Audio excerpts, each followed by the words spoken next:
Good morning all of you. So आज का जो टॉपिक होने वाला है वो ऑलरेडी आपने उसके बारे में दो हेडिंग्स पढ़ रखी हैं। चैप्टर का नाम है Nazism and the rise of Hitler. ठीक है, तो Nazism and the rise of Hitler, उसी की अगली हेडिंग है political radicalism and economic crisis. पहले ही आपने बहुत सारी चीजें पढ़ी हैं, लिबरलिज्म, रेडिकलिज्म एंड और भी कंजर्वेटिव। तो यहां पर जो हम लोग बात करने वाले हैं वो पॉलिटिकल रेडिकलिज्म और इकोनॉमिक क्राइसिस की बात करने वाले हैं। तो रेडिकलिज्म का मतलब बदलाव हो गया, और अगर हम इकोनॉमिक क्राइसिस की बात करें तो क्राइसिस का मतलब क्या होता है, बहुत बड़ी आपदा, या हम कह सकते पैसे की तंगी से जूझना। ठीक है, तो यहां से हम लोग शुरुआत करते हैं। आपने देखा कि जर्मनी जो है एक टाइम पे वहां पे क्या था, हिटलर से पहले देखें वर्ल्ड वॉर फर्स्ट के टाइम पे अगर देखें तो राजाओं का शासन होता था, फिर वेमर रिपब्लिक बना, फिर हिटलर आया, उसके बाद स्पार्टासिस्ट लीग आई, फिर हिटलर आया। ऐसे बहुत सारी चीजें जो हैं धीरे धीरे दिन प्रतिदिन ना कहकर हम कह सकते हैं 2 4 10 साल बाद जो है बदलती रही। तो यहां पर जो है the birth of Weimar Republic coincided with the revolutionary uprising of the Spartacist League on the pattern of Bolshevik Revolution in Russia। देखिए, एक स्पार्टासिस्ट लीग बनाई गई। ठीक है, स्पार्टासिस्ट लीग थी क्या और वो क्यों बनाई गई थी? तो स्पार्टासिस्ट लीग जो थी वो एक ऑर्गेनाइजेशन थी। ठीक है, जैसे वेमर रिपब्लिक बनाया गया था ऐसे ही स्पार्टासिस्ट लीग को भी बनाया गया था। स्पार्टासिस्ट लीग की अगर बात करें तो ये बोल्शेविक रेवोल्यूशन इन रसिया, देखिए जो रसिया में बोल्शेविक रेवोल्यूशन हुआ था उसी के पैटर्न पे बनाया गया था। ठीक है, अब आप पूछेंगे कि पैटर्न क्या होता है, ये इतनी सारी चीजें पता होंगी आपको, लेकिन फिर भी बता देते हैं कि कई बार जो है हम कुछ चीजों को देखकर प्रभावित हो जाते हैं या अट्रैक्ट हो जाते हैं। तो सेम चीज हुई कि स्पार्टासिस्ट लीग जो बनाई गई वो बोल्शेविक रेवोल्यूशन जो हुआ रसिया में उसके बिहाफ पे बनाई गई या उसी पैटर्न पे बनाई गई।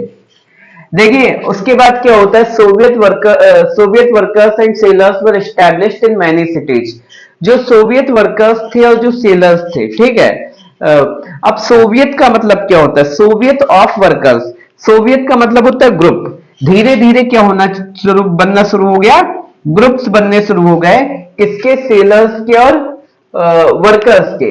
सेलर वो होते थे जो जहाज को चलाया करते थे। ठीक है, तो इनके जो है ग्रुप बनना शुरू हो गए। अब हम उनको ग्रुप बोल सकते हैं। आपने जो है उस चैप्टर में पढ़ा होगा, फ्रेंच रेवोल्यूशन में पढ़ा होगा, क्लब्स बनते थे, या आजकल आसपास अगर आप देखते होंगे तो दल बनते हैं, फलाना दल, धमाका दल, दुनिया भर के दल बनते हैं। ठीक है, तो ऐसे ही जो है कुछ हम कह सकते ग्रुप बनने शुरू हो गए शहरों में। कहता था political atmosphere in Berlin was charged with demands for Soviet style government. देखिए बर्लिन क्या है, बर्लिन जो है ये जर्मनी की कैपिटल है, और बर्लिन में जो है धीरे धीरे पॉलिटिकल एटमॉस्फेयर जो है वो हम कह सकते हैं चेंज हो रहा था। और किस तरीके से चेंज हो रहा था कि वहां पे सोवियत स्टाइल गवर्नमेंट की मांग हो रही थी। ठीक है, तो पॉलिटिकल एटमॉस्फेयर, या हम कह सकते अपने आसपास का जो एटमॉस्फेयर होता है, कोई भी एटमॉस्फेयर होता है, अच्छा एटमॉस्फेयर जो है, या हम कह सकते बुरा एटमॉस्फेयर जो है। तो एटमॉस्फेयर का मतलब धीरे धीरे किसी चीज के बारे में अपनी राय रखना, या वैसा ही चाहिए हमें। तो यहां पर जो है सोवियत स्टाइल गवर्नमेंट की डिमांड होने लगी। जर्मनी में कहा गया कि नहीं, हम लोग जो है डेमोक्रेसी के लायक नहीं है, और यहाँ के लोग जो है ऐसे रह नहीं सकते। तो ऐसे ही धीरे धीरे डिमांड की गई, नहीं यहाँ पे सोवियत स्टाइल गवर्नमेंट होनी चाहिए। ठीक है, ये सारी डिमांड किसकी थी, स्पार्टासिस्ट लीग की डिमांड थी। ठीक है, those opposed to this such as socialist democrats and catholics met in Weimar to give shape the Weimar Republic। देखिए जो लोग इन सारी चीजों के अपोज में थे, किस चीज के अपोज में थे? जो लोग स्पार्टासिस्ट लीग के अपोज में थे, वो नहीं चाहते थे सोवियत स्टाइल गवर्नमेंट आए, ठीक है।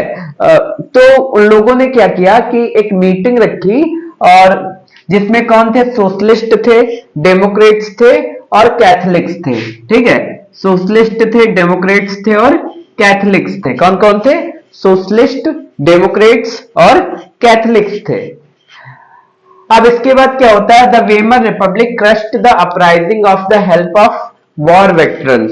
देखिए, अब वॉर वेटरन्स क्या होते हैं? तो वॉर वेटरन्स की अगर बात करें तो वॉर वेटरन्स वो लोग होते हैं, या हम कह सकते हैं जैसे हमारे देश में एक सैनिक है, या हम बहुत से सैनिक जो हैं रिटायर हो जाते हैं, लेकिन उन्होंने बहुत सारे युद्ध लड़े हैं। हम कह सकते हैं कि कभी अगर विदेशों में कोई ऑपरेशन होते हैं तो उसमें भी उन्होंने पार्टिसिपेट किया है। उन्होंने जो है 1971 का युद्ध भी लड़ा है, या हम कह सकते हैं 1991 का भी युद्ध लड़ा है, या 1975 का भी युद्ध लड़ा है, सॉरी 1999 का भी युद्ध लड़ा है, 1971 में जो हुआ हम कह सकते वो भी लड़ा है, या हम कह सकते हैं कि जो सर्जिकल स्ट्राइक्स होती रहती हैं उनमें भी उन्होंने पार्टिसिपेट किया है। जम्मू में कभी आतंकियों के साथ मुठभेड़ हो जाती है, उसमें भी उन्होंने हिस्सा लिया है। तो बहुत सारे युद्ध लड़ने के बाद, या हम कह सकते हैं जब वो रिटायर होकर आते हैं तो उनको हम वॉर वेटरन्स कहते हैं, और इनको फ्री कॉर्प्स बोलते हैं। फ्री कॉर्प्स मतलब अब वो रिटायर हो गए हैं, ठीक है, देश को उन्होंने इतना योगदान दिया है, ठीक है, देश में इतना योगदान दिया है, तो अब जो है जब फ्री हो गए हैं तो जो भी बाद में वो लोग करते हैं, क्योंकि उनकी पेंशन होती है और भी चीजें उनको अलॉट की जाती हैं, तो उनकी मदद लेकर जो है इन लोगों ने जो स्पार्टासिस्ट लीग थी, वेमर रिपब्लिक जो है स्पार्टासिस्ट लीग को क्रश करने की कोशिश करती है। उसके बाद होता है क्या है? एंग्यूस्ट Spartacist later founded the Communist Party of Germany. जो हारी हुई स्पार्टासिस्ट लीग थी, या हम कह सकते हैं जो भी जो सक्सेसफुल नहीं हो पाई थी अपने काम में, वो क्या करती है? कम्युनिस्ट पार्टी फॉर्म करती है जर्मनी में, ठीक है। जर्मनी में कम्युनिस्ट पार्टी फॉर्म करती है। कहता है communist and socialist henceforth became irreconcilable enemies and could not make common cause against Hitler। उसके बाद होता क्या है कि जो कम्युनिस्ट थे और जो सोशलिस्ट थे, ठीक है, जो कम्युनिस्ट थे और जो सोशलिस्ट थे, ध्यान से सुनिए, कम्युनिस्ट और सोशलिस्ट जो हैं धीरे धीरे आपस में इररिकंसिलेबल एनिमीज बन जाते हैं, और इसी का फायदा जो है हिटलर धीरे धीरे उठाना शुरू कर देता है। वो जानता है तुम आपस में लड़ रहे हो, और हिटलर को धीरे धीरे इसी में फायदा मिलता है। और अगली जब हेडिंग आप पढ़ेंगे, नेक्स्ट हेडिंग जो है वो द राइज ऑफ हिटलर वाली पढ़ेंगे, तो उसमें बहुत सारी चीजें इससे रिलेटेड दी गई हैं। Political both revolutionaries and militant craved for radical solutions. अब देखिए, जो रेवोल्यूशनरीज थे, जो मिलिटेंट थे, वो रेडिकल सॉल्यूशंस चाहते थे, वो बदलाव चाहते थे, ठीक है, कैसे भी एक बड़ा बदलाव आए। Political radicalization was only heightened by the economic crisis of 1923। देखिए 1923 में जो है एक बहुत बड़ा क्राइसिस आता है, और उस क्राइसिस की वजह से क्या होता है कि जैसे अभी तक नॉर्मल बदलाव चाहिए था, लेकिन जब सरकारें कहीं ना कहीं कमजोर पड़ती हैं, ठीक है, रेवोल्यूशनरीज के आगे, तो धीरे धीरे बदलाव का जो हम कह सकते हैं लेवल है वो बढ़ जाता है। तो यहां पर भी जो पॉलिटिकल रेडिकलाइजेशन था वो बहुत तेजी से उसकी मांग उठने लगी बदलाव की, और उसका कारण क्या रहा कि इकोनॉमिक क्राइसिस हुई 1923 में। Germany had fought the war largely on loans. देखिए जर्मनी जो है अधिकतर युद्ध काहे पे लड़ता था? लोन्स पे लड़ता था, ठीक है। उसके बाद कहता हैड टू पे वॉर रिप्रेशन इन गोल्ड। और जब युद्ध लड़ रहा है तो उसका पैसा जो है जर्मनी गोल्ड में पे करता था, जो उसके पास रिजर्व होता था। अब देखिए लगातार आप युद्ध कर रहे हैं, सपोज करिए कि एग्जांपल के तौर पे एक आदमी है यहाँ पे जो कि लगातार नॉर्मल लड़ाइयां करता है आपस में पड़ोसी से या इधर उधर, फिर जो है केस लड़ता है, पुलिस को पैसा देता है, वकील को देता है, या हम कह सकते हैं कभी कभी जब तहसील पहुंचता है कुछ फाइल तैयार कराने में पैसा देता है, और जब वो हम कह सकते हैं यहाँ से कोर्ट तक जाता है तो डीजल का पैसा चाहिए और भी चीजें चाहिए, ना वो प्रॉपर वे में अपना बिजनेस कर पाता है ना वो नौकरी कर पा रहा है। तो रिजर्व उसके पास जो होगा वो धीरे धीरे घटना शुरू हो जाएगा। सेम जर्मनी के पास साथ हो रहा था। यहाँ पे क्या होता था कि जो this depleted gold reserve at a time of resources were scarce, धीरे धीरे जो जर्मनी के रिसोर्सेज थे वो घटने लगते हैं। 1923 जर्मनी रिफ्यूज टू पे 1923 में जो है जर्मनी जो लोन ले रखा था उसका इंटरेस्ट या जो लोन पे करने से मना कर देता है। उसके बाद जो फ्रांस होता है उसकी एक जगह होती है रूर, ठीक है। रूर जो होती है वो एक इंडस्ट्रियल एरिया होता है रूर, और उसको जो है कैप्चर कर लेता है, और ये जो है कोल के लिए बहुत ज्यादा फेमस थी, ठीक है। अब इस चीज से जो है निकलने के लिए कि कैसे क्या किया जाए, Germany retaliated with passive resistance and printed paper currency recklessly. बिना कुछ सोचे समझे लगातार पेपर करेंसी प्रिंट कर देता है, और बहुत भारी मात्रा में पेपर करेंसी प्रिंट करता है। और इससे होता क्या है कि with too much paper money is circulated the value of Germany mark fail. Germany की करेंसी उस समय मार्क हुआ करती थी, और जब इतने ज्यादा पैसा प्रिंट कर दिया जाता है, पेपर करेंसी प्रिंट कर दी जाती है, तो उसकी वैल्यू जो है वो घट जाती है। और एक टाइम आता है कि अप्रैल 1923 के आसपास जो है इसकी कॉस्ट जो है या